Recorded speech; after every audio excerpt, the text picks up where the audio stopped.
Final result জানা যাবে, রাজ্যে কত নাম রইলো, কত নাম বাদ পড়ে গেল। একজন বর্ষিয়ান রাজনীতিবিদ, সাংগঠনিক নেতা হিসেবে আপনার কি ক্যালকুলেশন, কত নাম বাদ পড়তে পারে?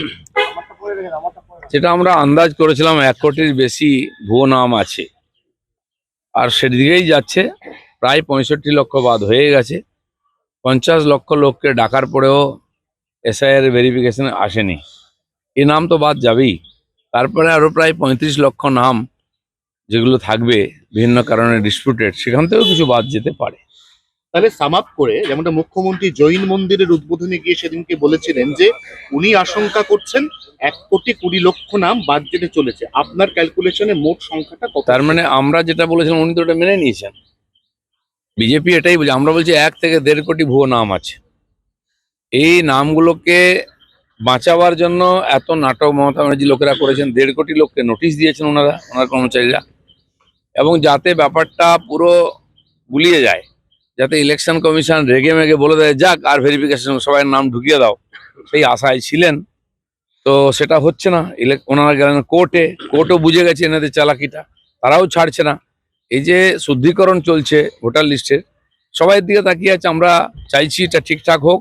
নির্বাচন কমিশন এবং আদালত সবাই পশ্চিমবাংলার পরিস্থিতি বোঝেন, কারণ পশ্চিমবাংলা একটা বড় থ্রেট হয়ে গেছে।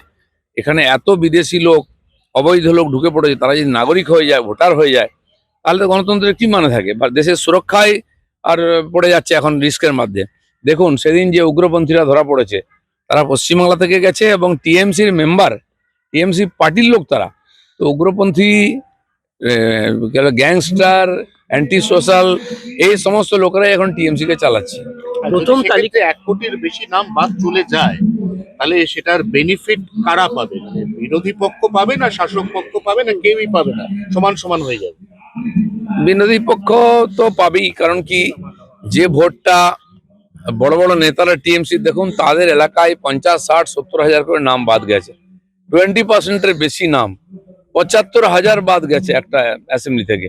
তো আপনি ভাবতে পারেন 20-25% নাম যদি ভুয়ো থাকে, যারা জিতে এসছে তাহলে কার ভোটে জিতেছে? ন্যাচারালি সমস্যাটা ওদের। তাই এসআইআর ঘোষণা হতেই আর একদম টিকি খাড়া হয়ে গেছিল, শেষ হয়নি, হতে দিচ্ছে না, এখনো সেই একই গন্ডগোল চলছে।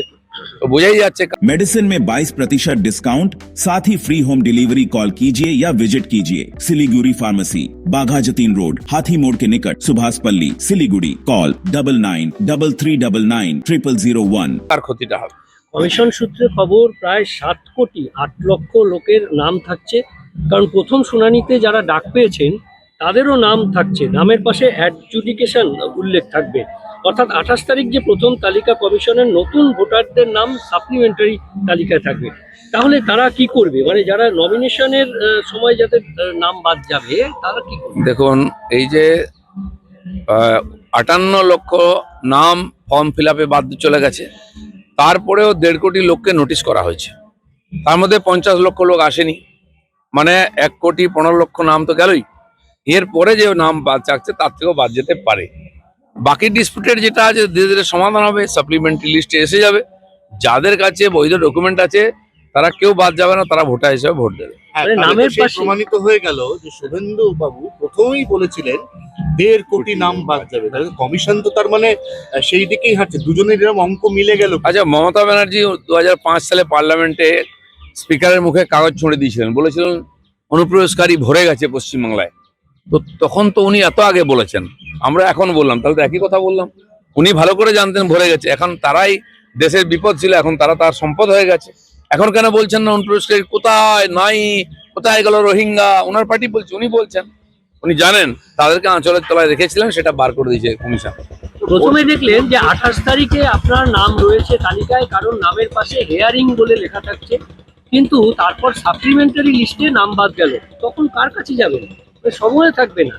না, সময় থাকবে না, সেজন্য প্রোটেস্ট করতেই পারে, নির্বাচন কমিশনকে মেল করবে, এত অফিসার আছে, বাদ যাওয়ার সম্ভাবনা নেই যাদের অরিজিনাল ডকুমেন্ট আছে। কিন্তু উদ্দেশ্য তো বাদ যাওয়া নয়, বাদ যাওয়ার যারা তাদেরকে বাঁচানোর চেষ্টা হচ্ছে, এটাই সমস্যা। কোনো বৈধ ভোটার বাদ যাবে না। দাদা, মার্চ মাসের 1 তারিখ থেকেই রাজ্যে চলে আসতে পারে কেন্দ্রীয় বাহিনী।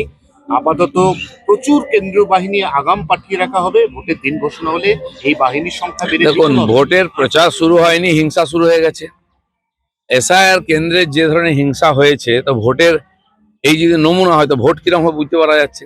সাধারণ মানুষ ভয়ের মধ্যে আছে, সবাই বলছে সেন্ট্রাল ফোর্স না হলে কি করে ভোট হবে, কি করে ভোট প্রচার হবে। দেওয়াল লিখন করতে যাচ্ছে আমাদের লোকেরা, তাদের মেরে হাত পা ভেঙে দিচ্ছে। তো নির্বাচন প্রক্রিয়া শুরু হয়নি তখন থেকেই হিংসা হচ্ছে, তাহলে ভোট কিভাবে হবে? মমতা ব্যানার্জি এবারে ভোটে জেতার জন্য যা করার করবেন, গুলি বন্দুক বম মার কাট, চারিদিকে দেখুন গুলি বন্দুক পাওয়া যাচ্ছে, বম পাওয়া যাচ্ছে পশ্চিমবঙ্গের গ্রামে গ্রামে পর্যন্ত। তার মানে হিংসার পরিবেশ তৈরি করে, ভয়ের পরিবেশ তৈরি করে ভোটে জেতার চেষ্টা হবে। তো পুলিশের উপর তো মানুষের ভরসা নেই, সেন্ট্রাল ফোর্স চাই এবং বেশি সংখ্যায় চাই। ব্রাত্য বসু বলেছেন যে এখন থেকেই যদি স্কুলে স্কুলে বাহিনী থাকতে শুরু করে, আমার এই স্কুলগুলো আমি চালাতে পারবো না, পড়াশোনা লাঠি উঠে যাবে। 8,000-এর বেশি স্কুল তো এমনি বন্ধ হয়ে যাবে, যেখানে টিচারই নেই। তো সেখানে ফোর্স থাকুক। सपने पहले कागज पर बनते हैं, फिर कंक्रीट और स्टील में ढलते हैं। हर नक्शा एक नई उम्मीद जगाता है। সেটাও তো সেন্ট্রাল গভর্নমেন্টের সর্বশিক্ষা অভিযানের টাকা স্কুল তৈরি, ওনারা তো করেননি। ওনারা টিচারও দিতে পারছেন না। 6,000-এর বেশি স্কুল আছে যেখানে স্টুডেন্ট নেই, সেই স্কুলগুলো কি হবে? এইসব কাজে লাগুক। দাদা, হাওড়ায় যে গুলি চললো, গুলিকাণ্ডে মানে শাসক দলের ঘনিষ্ঠ হলে কি কোথাও কি ছাড় পাওয়া যাচ্ছে? হারুন রশিদকে পাওয়া গেল না, সোনা পাপ্পুকে ধরতে পারছে না, মানে শাসক দল হলেই দেখুন, গুলি চালাতে পারবে। শাসক দলের ঝান্ডা ধরে নিয়ে খালি স্লোগান দিন মা মাটি মানুষ, কেউ আপনার গায়ে হাত দেবে না। দেখুন, বাংলাদেশ থেকে সে উগ্রপন্থীরা এখানে ঝান্ডা ধরেছে, সে ডকুমেন্ট পাকাইছে, ধরা পড়েছে। এবং এটা করে আপনি কাটমানি খান, লুটপাট করুন, জমি দখল করুন, যা ইচ্ছা সরকারি পদ নিয়ে নিন, কে কিছু বলবে না। যে রাজ্যে এমএলএ খুনিকে পেছনে বসিয়ে বাইক নিয়ে ঘুরে বেড়ায়, মানুষকে থ্রেট করে যে দেখে নাও, কথা না শুনলে গাইকে নামিয়ে দেবো, উড়িয়ে দেবে, তো সেখানে আপনি কি আশা করতে পারেন? সেই জন্য ভোটের কি পরিবেশ তৈরি হবে সেটা আশা করা যাচ্ছে। কেশায়ারে ক্ষতিগ্রস্ত 56টি পরিবার, তাদেরকে চাকরি দেওয়া হবে, পাশাপাশি আরো 5টি পরিবার মানে হয়রানির শিকার হয়েছে, তাদেরকেও চাকরি। কোথাও কি ভোটের রাজনীতি? এত চাকরি আছেটা কোথায়, যে দেবেন নাকি খালি প্রতিশ্রুতি দিচ্ছেন? ভোটের পরে উনি জানেন তো উনি তো সরকারে থাকবেন না, চাকরিটা আর দেবে কে? সেই জন্য এইসব কথা বলে যাচ্ছেন। চাকরি খালি কারণ এই যে ছাত্রছাত্রীরা পাস করে রাস্তায় বসে আছে, তাদের চাকরির দরকার নেই, তাদের ভবিষ্যৎ দরকার নেই। বহু লোক চাকরির জন্য ঘুরে বেড়াচ্ছে, পরীক্ষার পরে চাকরি হয় না, চাকরি চলে গেছে, তাদেরটাও ভাবুন, তারাও তো ক্ষতিগ্রস্ত। প্রধানমন্ত্রীর বয়ানে মুখ্যমন্ত্রী যে চিঠি জনতার উদ্দেশ্যে প্রকাশ করলো, তাতে বলা হয়েছে বাঙালির নির্যাতন, রাজ্যকে আর্থিক বঞ্চনা সহ 5টা স্বীকারোক্তি করেছেন মুখ্যমন্ত্রী। এখানে কেন্দ্র সরকারের টাকা পাঠানো হচ্ছে মানুষের উন্নয়নের জন্য, সেখান থেকে এখানকার লোককে বঞ্চনা করেছে, বাঙালির বঞ্চনা নয়।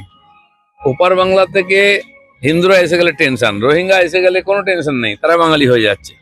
কিন্তু অন্য রাজ্য থেকে এই দেশের যারা বৈধ নাগরিক তারা যদি এখানে আসে, তার বিরুদ্ধে আন্দোলন করা হচ্ছে, তাদেরকে তাড়াবার চেষ্টা হচ্ছে। কিন্তু বাংলাদেশ থেকে যদি অনুপ্রবেশকারী ঢোকে, তারা বাঙালি হয়ে যাচ্ছে, তাদের এখানে থাকার অধিকার আছে, আর তাদেরকে ভোটার হিসেবে রাখার জন্য মমতা ব্যানার্জি চেষ্টা করছে। Thank you. 10 साल से आपका विश्वास और भरोसा। हिमालयन आई इंस्टीट्यूट, उत्तर बंगाल का सबसे पसंदीदा आई अस्पताल। रॉयलॉक सिलीगुड़ी में आ गया है जंबो ऑफर। स्टाइलिश सोफा सिर्फ 22,000 से और प्रीमियम बेड सिर्फ 15,000 से। Recliner, dining, home decor, office और आउटडोर फर्नीचर पर 70% तक की छूट।